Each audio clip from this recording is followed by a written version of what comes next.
Have you ever wanted to get involved in real estate development, but didn't know where to begin? Do you think real estate development is only for the large hedge funds or major corporations, the big guys? Or have you done some development in the past and are looking to scale up? If you answered yes to any of these questions, then this podcast is for you. Welcome to the W.I.R.E.D Wealth and Real Estate Development Podcast. I am your host, Nick Smith. Get ready to have your mind blown and rewired as we discuss all aspects of creating wealth and real estate development.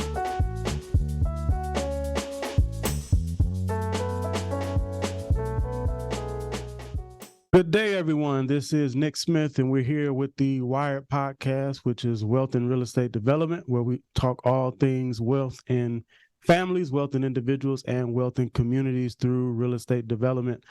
This is episode number 10. Want to definitely encourage you all to keep liking and subscribing and commenting on all the videos that you see. If you like the comments or if you like the videos, you like the content, I definitely love to hear from you. Again, we're on every platform where podcasts are distributed, and we're also on YouTube. So please feel free to go and find us. Want to communicate with you all. I have a very special guest with us today. I have none other than the hardest working attorney that I know, entrepreneur, Facebook extraordinaire, social media influencer,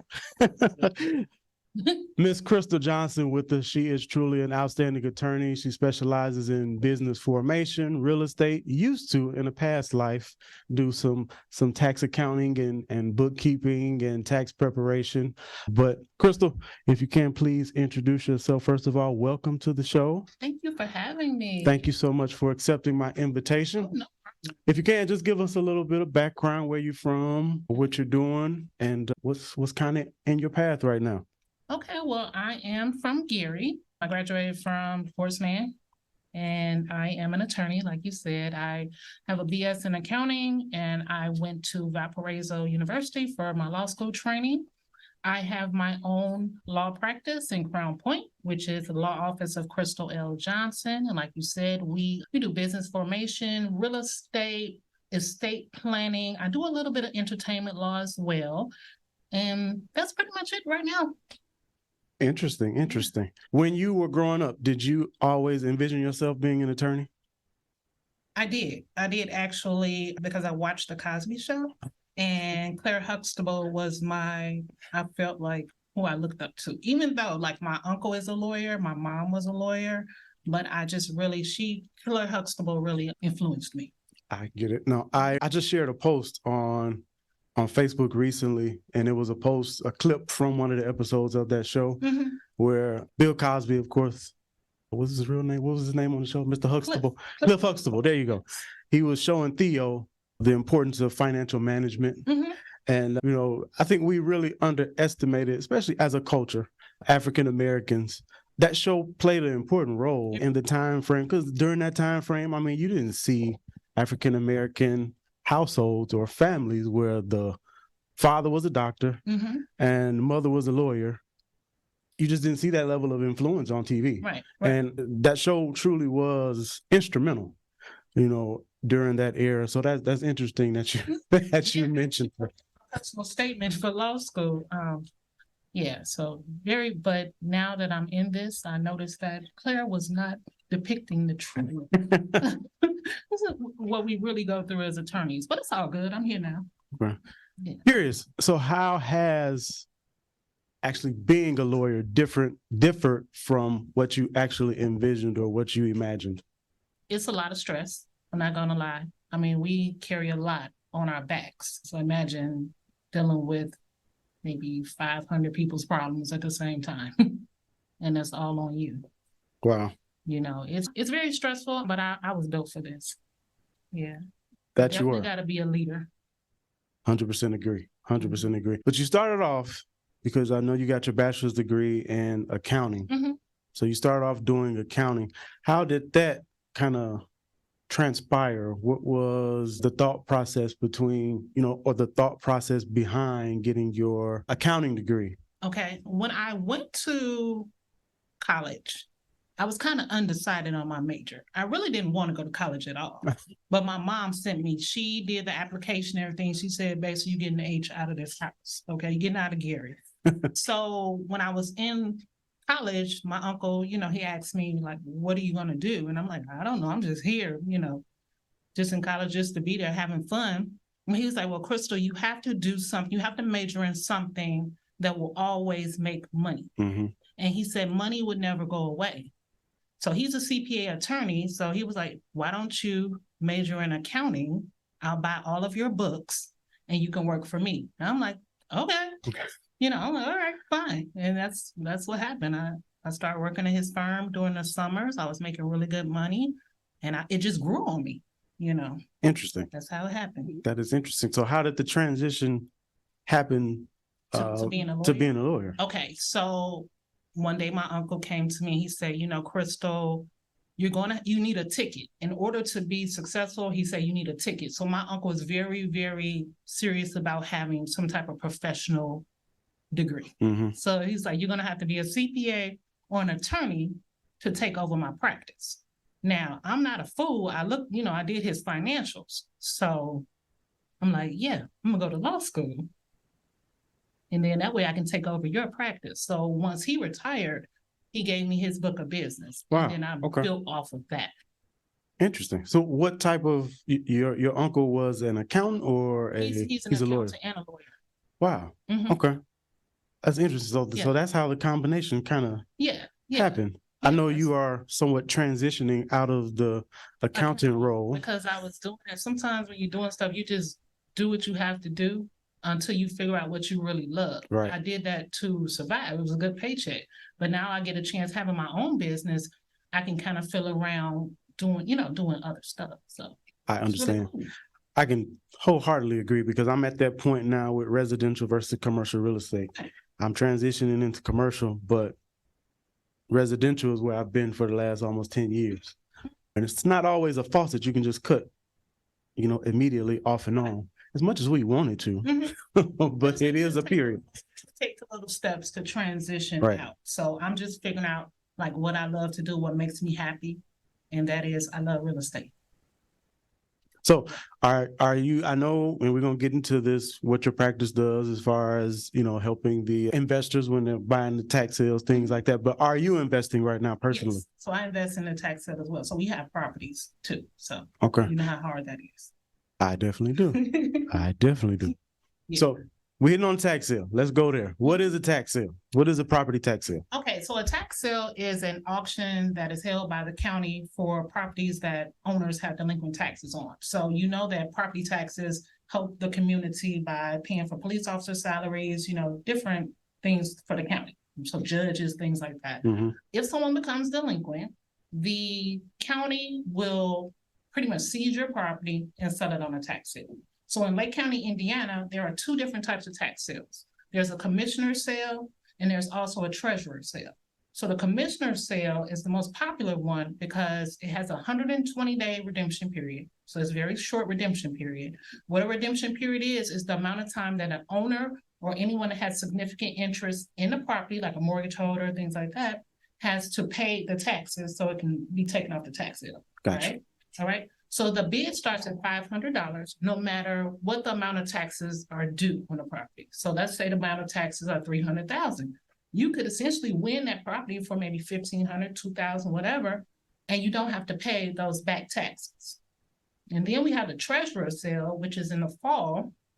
And that sale is a 1-year redemption period, and the amount of taxes start off at the amount owed. So that can go from $150 all the way, I've seen it up to $8 million. Wow.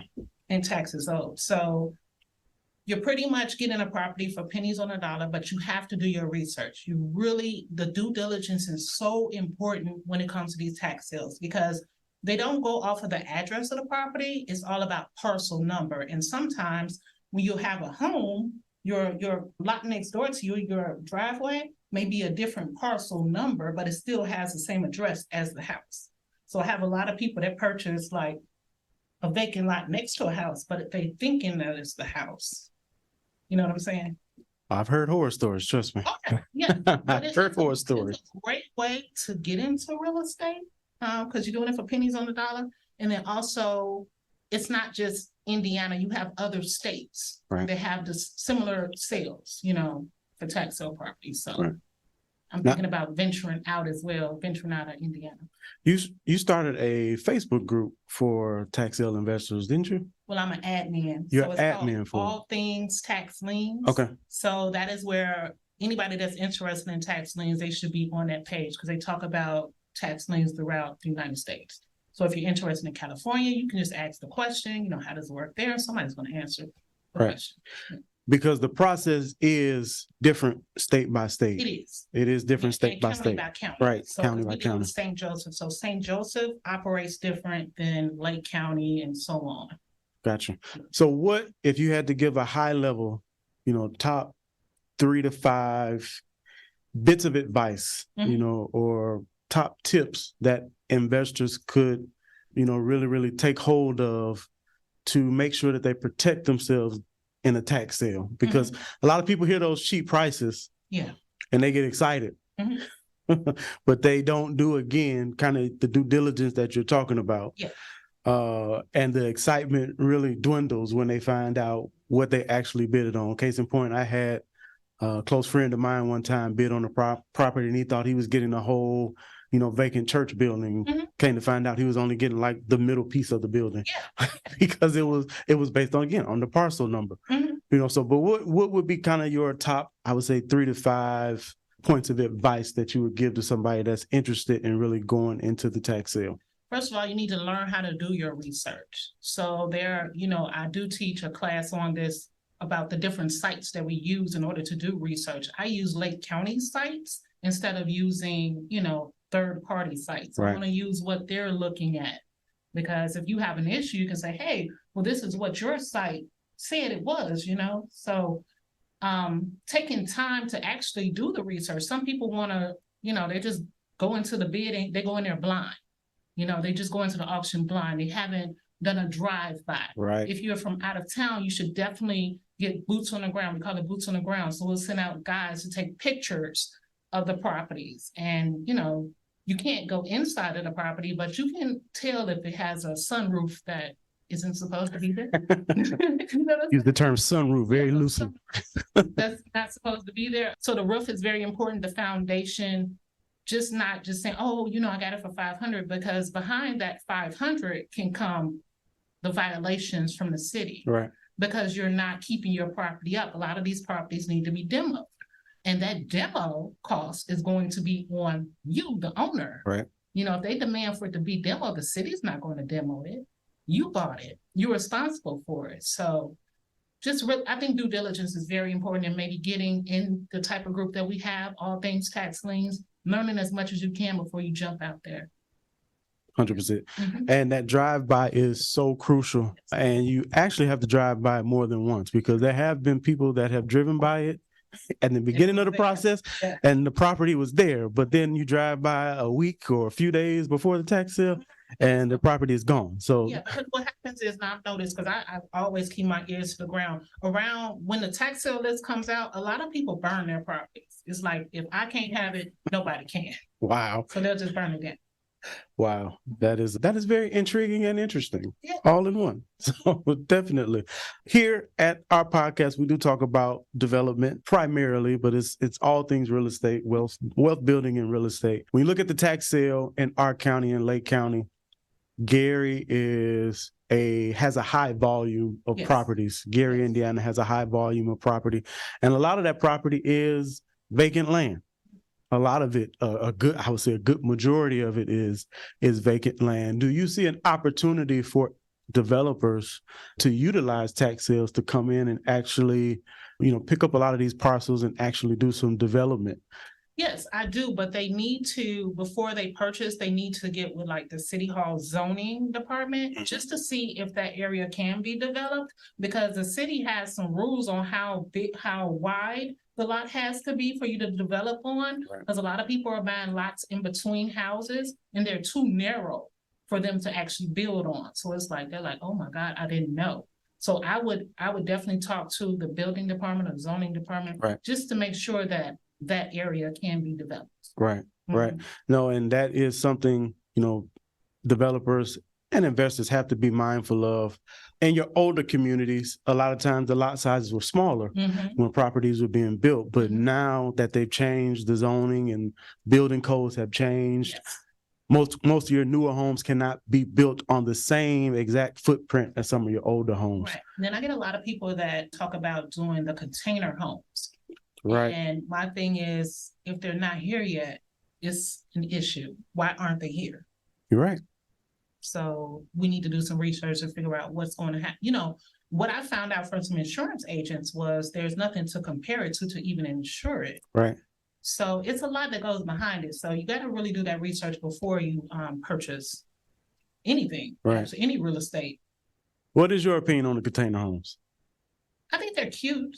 I think they're cute. I think in what we're going through now, we need something that's cheaper. Right.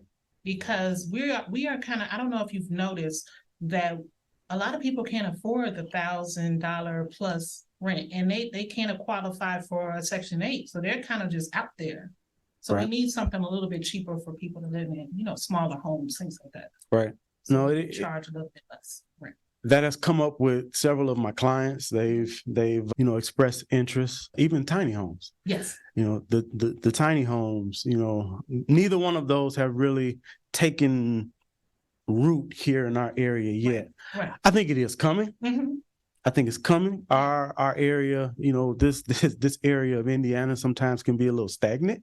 Yeah, but if you think about it from a business standpoint, if I can get $1,500 a month, I'm going to get $1,500. 100%.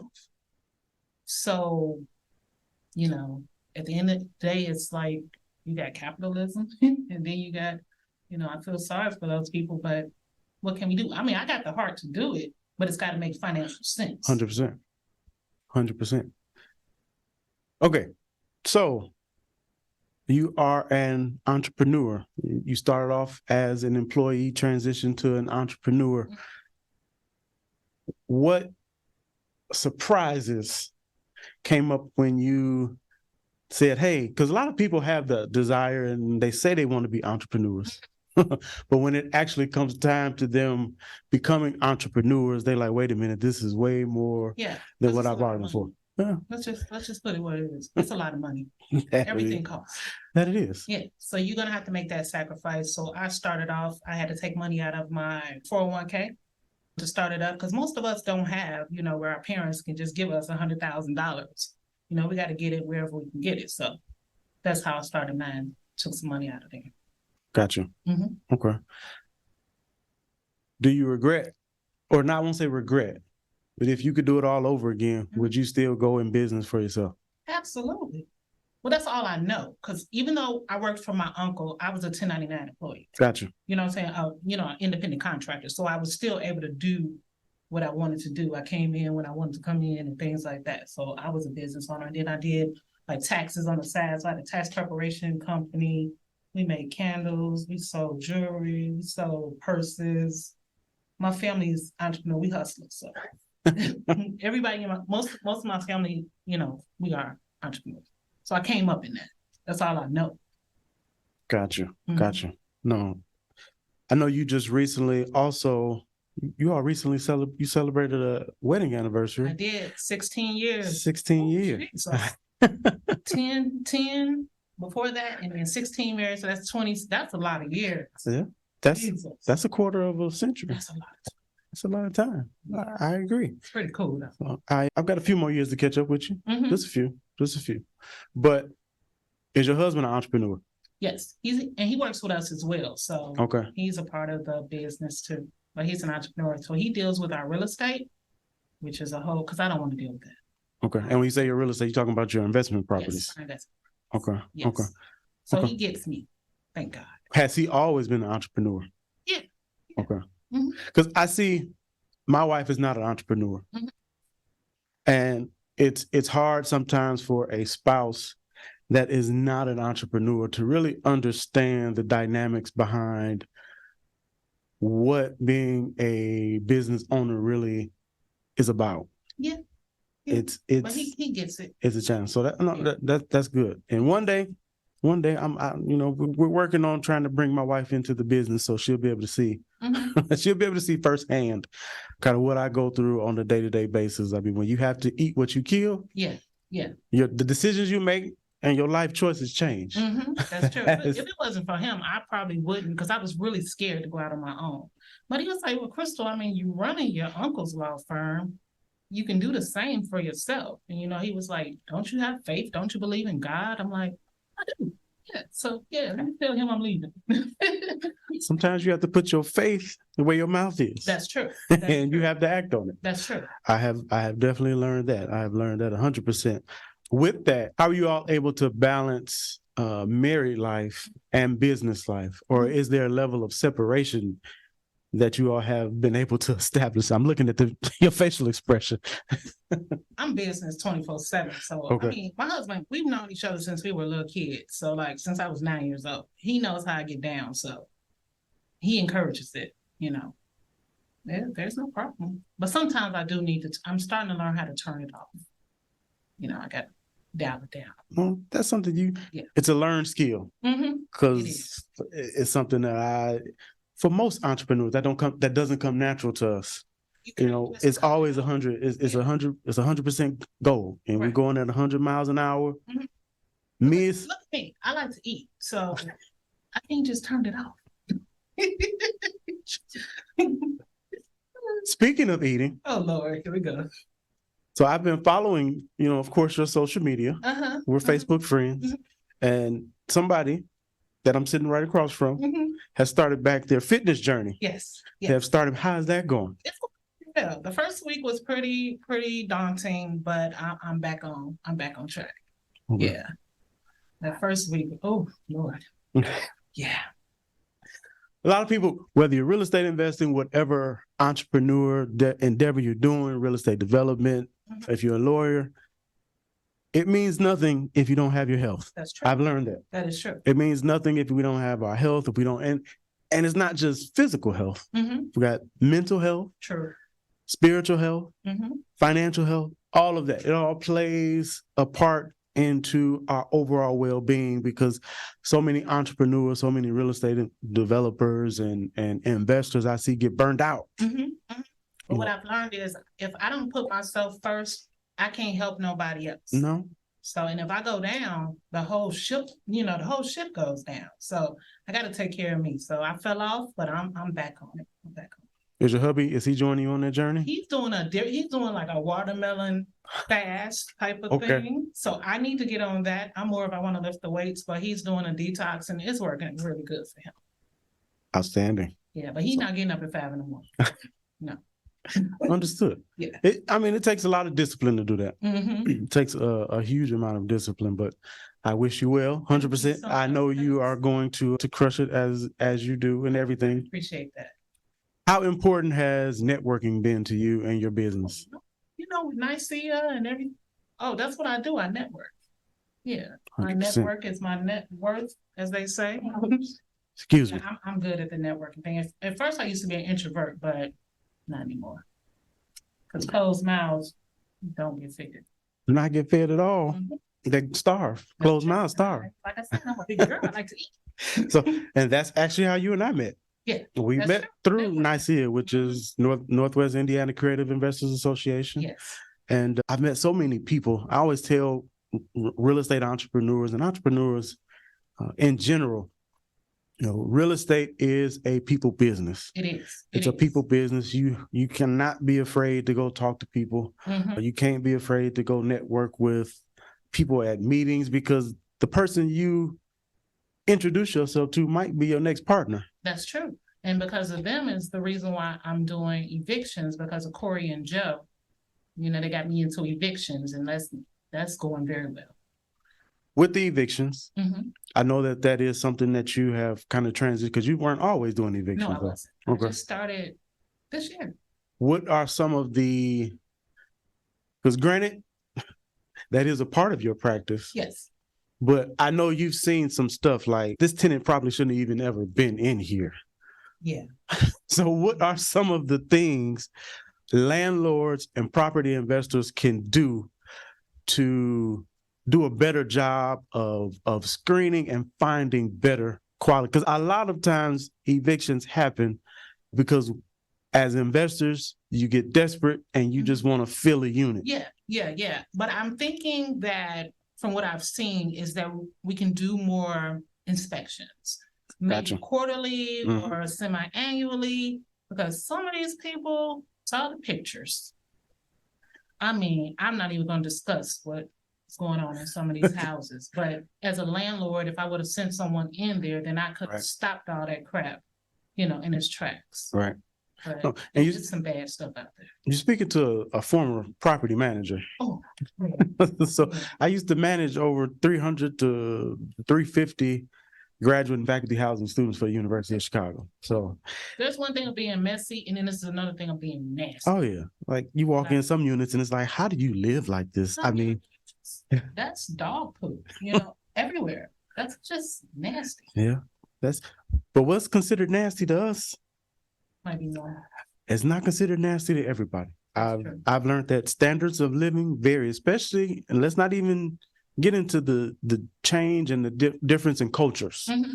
There's cultural differences, and that leads to a lot of chaos too. But I do agree, a lot of property owners need to do a better job of keeping tabs on their property. Sometimes we take the mindset, if we put somebody in a unit and we don't hear from them, that's a good thing. Mm-hmm. No. Well, sometimes you need to go and see why you aren't hearing from them. Right. That's true. That's true. I mean, that could stop a lot of that crap. I do 100% agree. 100% agree. So we talked about family, talked about your entrepreneurship journey. Where do you see your law practice, or what's your vision going forward? What's your 5-year plan, so to speak? I would like to expand my law practice. I would like to bring in more attorneys. So I am bringing on an attorney, and I'd like to bring on more so that I can have more help, because I have a lot of work. I'm overwhelmed. It doesn't look like it, but I'm very overwhelmed. So, and eventually, actually, sure, within 5 years, I want to be out of this. Can't retire. We're not going to let you retire. We're not going to let you. I run the firm, and I'll be somewhere sipping on a Mai Tai or something. Understood. Ain't that the goal, though? You don't want to be behind the desk all your life, do you? No, but I have a different vision of retirement than most people. I'm a Bible. You're a Bible reader. Mm-hmm. The word retirement is actually never in the Bible. You transition, but you never really retire. So I take on the mindset that, one day, of course, I'm a bag back. Mm-hmm. But I don't think you are either. I don't think you're the person that could ever just sit down and do nothing. I would say that I want to transition into, I've made a job for myself. You understand what I'm saying? Gotcha. I want to be the business owner that controls instead of me being behind the desk. Well, that's different. So that's what I'm getting at. That's like I can do this from anywhere. But right now, I have to be there. It's me. But I can have other people that will be me. No. Most self-employed people, Robert Kiyosaki, he's the one that I remember reading in Rich Dad, Poor Dad when he talked about the cash flow quadrants. Mm-hmm. And most people, when they go from employee to self-employed, then you go to business owner, then you go to investor. But most people, when they go from employee to self-employed, they really only become an employee of themselves. And that's what I am. That's what I am. And a not well-paid employee. You need to talk to your boss. My boss, what's going on with her? Paying me pennies. Understood. But that is, I've kind of noticed, once you can really break out of that self-employed to business owner, to real business owner, that's when the doors start opening. Yes. So that's where I'm trying to get to, because I'm doing the investment part, but I need to do the business owner, get the systems in place and get everything, because it can be done. It can be done. Gotcha. Yeah. Understood. So as far as real estate investing, where do you envision that going? Where do you envision that? Do you plan on getting more properties? Yes. Do you want to start doing some development? Because I know, Gary is home. Yeah, I do want to develop in Gary. So we do have some large vacant lots in Gary that I would eventually want to, develop on, if it's feasible, if it looks right on paper. Also, I want to get multi-units. So I want to go into apartments. I just want to jump from the single families to apartments. So that's where you help me at. I got you. Commercial real estate broker extraordinaire. I got you. Because I think that's where the passive income will come from. And that's, that'll free up some of my time. I'm curious to just get your experience, your input, because I know you invest in Gary, and this applies to other areas as well that have experienced some decline, that have experienced some impoverishment, Gary, let's be for real, Gary, East Chicago, Hammond, those areas, steel mill communities. And when the steel mills started declining, it took a lot of the local economy with it, in those areas. What can an investor, just an everyday investor, what can an investor do to really start stabilizing and helping a real estate market, a depressed real estate market, really start to come up? Oh, that's a loaded question. Well, I'm ready. I really think that a real estate investor can change what's going on in Gary.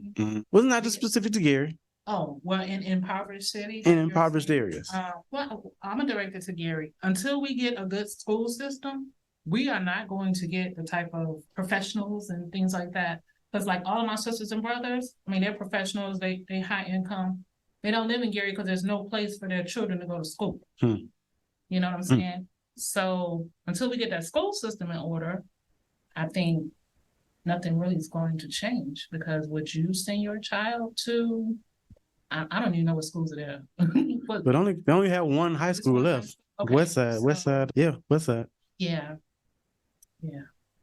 No, that is, a lot of people don't realize how vital school systems are to real estate and investing and development, period. Yes, because usually when you're looking for a home, if you got children, you're looking for the school system. I know my brother, he used to drive my nephew all the way to Munster every day to go to school, so, and he became a Lutheran, so the child could go to school. Wow. Yeah, it was serious.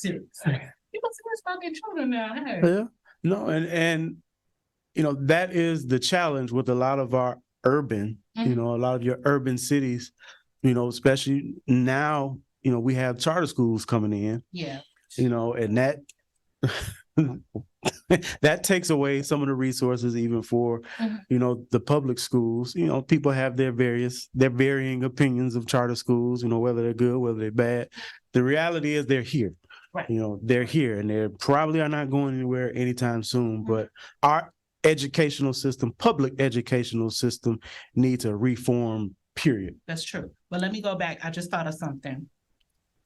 Us as real estate investors, we can be more mindful of who we allow in our properties. 100%. Because I've heard, I look at podcasts and YouTube. There are out-of-state real estate investors that don't even know who their tenants are. As long as they can pay the rent, they don't care, because they're not invested in the community. Now, I just wouldn't let any riffraff be in one of my properties. You can't live in my property. You know what I'm saying? So we can do that. No, that's 100%. It's not discrimination, but it's kind of discrimination. But there has to be a level of accountability that a property owner takes for who they let in their property. True. There has to be, in cities like Gary, Detroit, those type of places where the housing values were depressed, but Gary's housing values are starting to come back up. They really are. They're starting to come back up. But in those areas where, for a long time, you could get a property in Gary for 20 or 30,000. And it was, it was almost moving and ready at that point. That's gone. Those days are kind of gone. Not to say that hopefully they don't ever return. But, those days are gone. But, you had an influx of investors from out of state that were buying a lot of those properties. And, they might put a property manager in place and might not. And they really didn't have a vested interest in the community. Yeah, they didn't have I'll have to send you the video. What these guys were talking about, I was just like, oh my God. They just really don't care. It's all about the bottom line. Right. And as investors, as developers, you have to care for the communities that you operate in. That's true. Because these communities are what's going to feed you. Literally. That's true. So if you take advantage of the community, you really are just hurting yourself in the long run.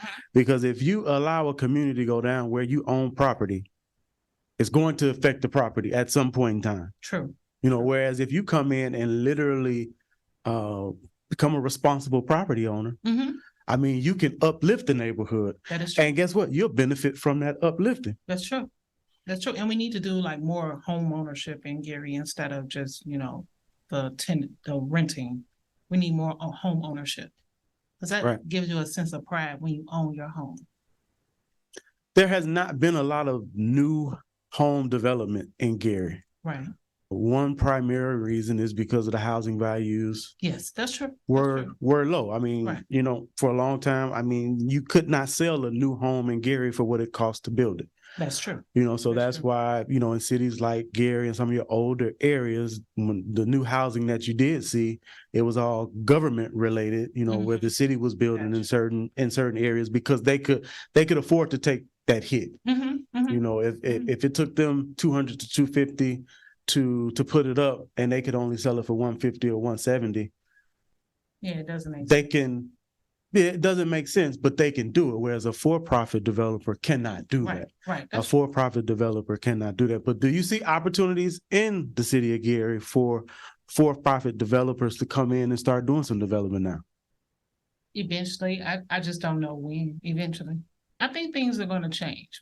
I think things are going to change. I'm not even going to say anything, but I think some things are going to change. We hope so. Yes, I hope so. I'm praying. We're very optimistic about, but I'm starting to see some glimmers of hope. I'll say that, because I've been a realtor now since 2013, and I'm seeing values in Gary that I had never seen before. Right. When homes start selling in the 200s, 250s outside of, the Miller Beach area, which is the prime real estate in Gary, Indiana. That's a glimmer of hope for me. It is. And I think a lot of real estate investors are doing a good job at what they put into these homes too. I mean, some of the houses are like spectacular on the inside. No, really nice. A lot of opportunity. And that's why I say, because I mean, you ride through some cities like your Garys. I have not been to Detroit in a while, but I know that they, experience some depression as well, some economic decline. But you ride through Gary and there's blocks upon blocks of vacant land and blight. And it's, as a developer, my imagination just starts going. Because you can see Gary has the land and the potential to really blossom. But we need an industry. That is true. Because people have to have a place to work. Need more than one industry. Quite a few industries. Need more than one. That's why a lot of people move. It's because there's no place to work. Everybody don't want to work at the mill. Right. Right. I think that was one of the eras of our forefathers in the Garys and East Chicago, Hammonds, the older cities in Northwest Indiana and really throughout our country, and it's a lot in this Rust Belt, the Midwest. We were so industrialized that when the economy started shifting, a lot of those cities kind of had to reinvent themselves, and some of them didn't know how. Right. So whenever a city is pretty much primarily funded by one industry, it's headed for trouble. That's a problem. That's a recipe for disaster. And most of our city consists of senior citizens. So with a senior citizen, they don't pay like the full property taxes. They get like exempt. So a lot of, like my father-in-law, he only pays like $60 a year.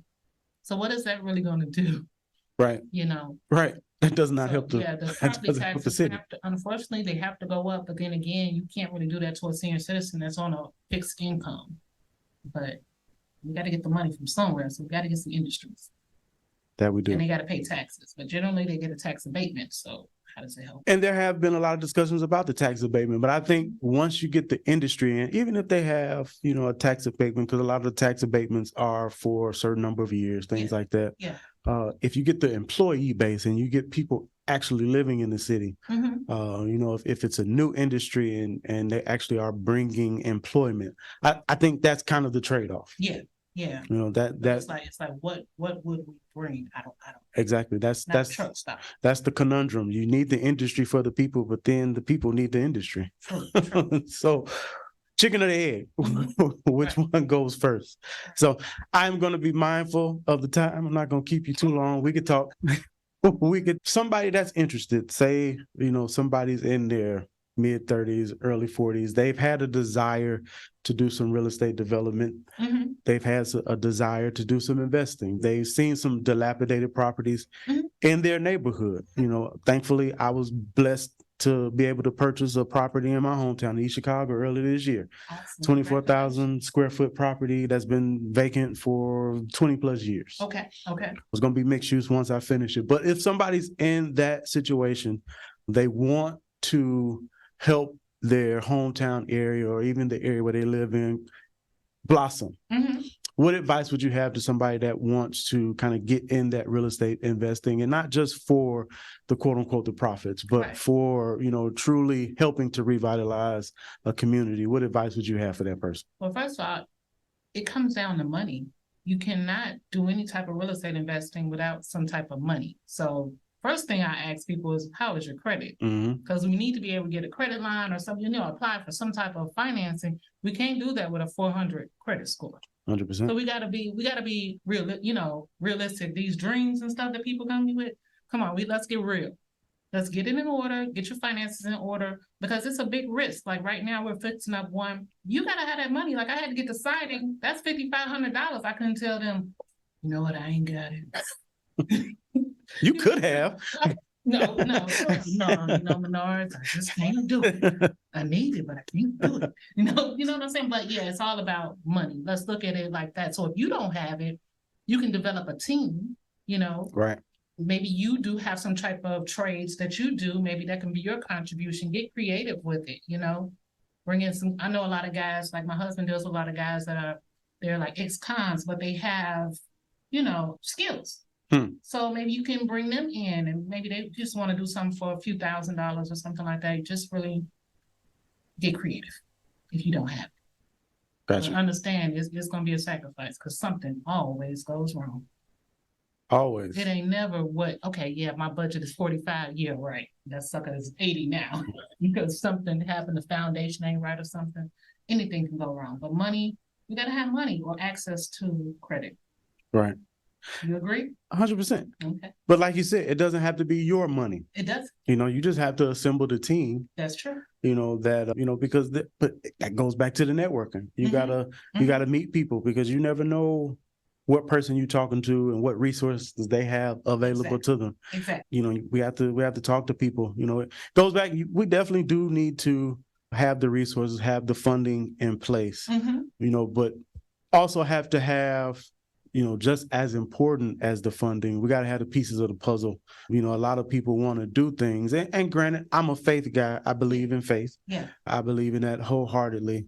But your faith eventually has to have some type of structure around it. Yes. Because a lot of people come to me with the TikTok, the stuff that they say on TikTok and everything. I'm like, no, it doesn't work that way. You have to have that. So you got to have the resource. You got to have the team. Yes.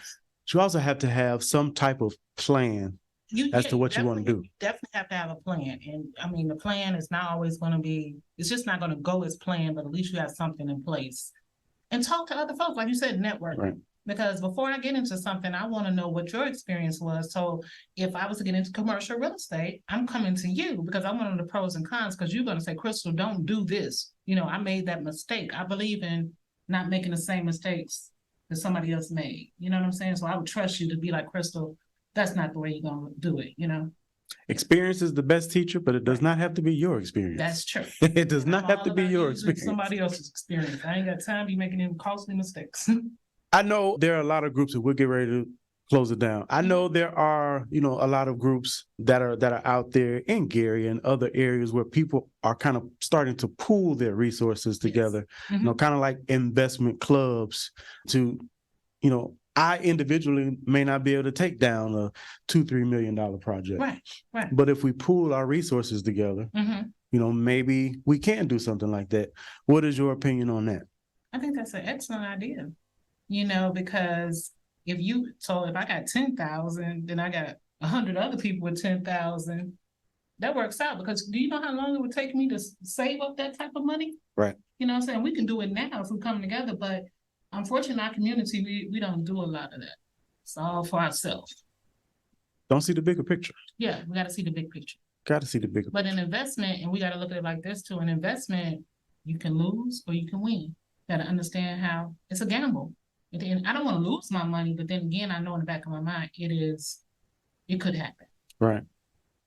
No, I mean, want to have that plan in place. So if it does go left, at least we say, hey, we tried it out, it failed, but we ain't going to be successful all the time.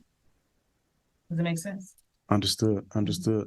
Well, Crystal, if people wanted to get in contact with you to utilize you for your real estate services, business formation, we didn't even talk about the business formation, but we'll talk about that. Formation, we do estate planning as well now. So we're primarily focused on business owners with the estate planning. Okay. Like I was telling you in the beginning, a lot of us are sole member, LLCs and things like that. We have assets. So if something happens to us, we don't have anything in place, where are those assets going? Generally, we don't think about that. No, we don't. We don't think about that, but that is something. Think about today, we don't think about tomorrow. And I'm talking to myself too, because I got to sit down and do mine as well. But that is what we're doing. Yeah, getting everything in place, trying to make sure that you avoid probate court. Because in probate, really the attorney wins. So we're just trying to transfer things without going to court. Good deal. Understood. Well, Crystal, I definitely appreciate your time. It has been a pleasure having you. If people want to get in contact with you, what is the best way to reach you in your office? So my office phone number is 219-213-6774. And also you can find me online at cljlawoffice.com. The name of my law firm is Law Office of Crystal L. Johnson. And of course, I'm on social media, so you can friend me if you want to. Be ready to see some hilarious morning pictures of her going to work out. Yeah. Looking cross-eyed sometimes in the morning.